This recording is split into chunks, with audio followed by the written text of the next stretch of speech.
So we're here today at Float St. Louis with 3 of the co-owners. Would you like to introduce yourselves first? My name is Jake. Hey, I'm Kevin. I'm Marcio.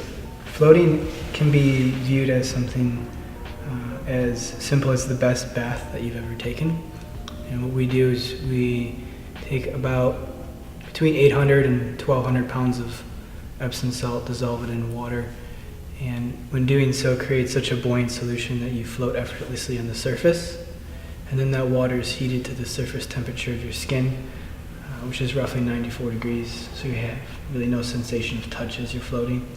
And then you have the ability to turn off the light so there's no sight, and then your ears are filled with an earplug and underneath the water surface so there's no sound.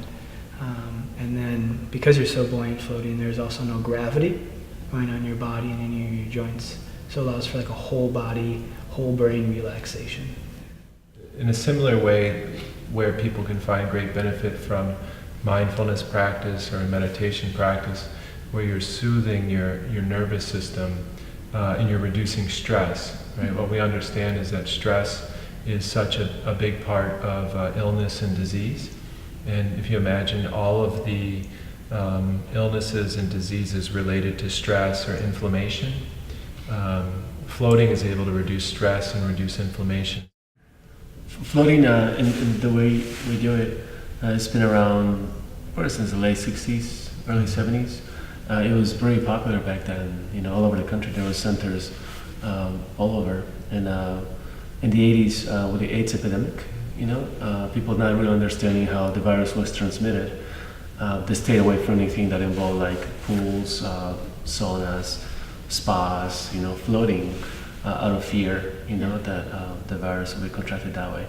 But once that the transmission was actually understood by people, there's been a reemergence, of floating again all over the country, and there's like a huge movement across, I would say, the world, where floating centers are opening everywhere. Probably every month there's a center opening somewhere. I love the feeling of when I finish my float and the music comes on and I hear the music and I think, oh, that's music. Where's that coming from? And there's this space of time in which I haven't remembered that I'm floating. Where I'm just listening to music that's seemingly coming from nowhere. The lights are still out.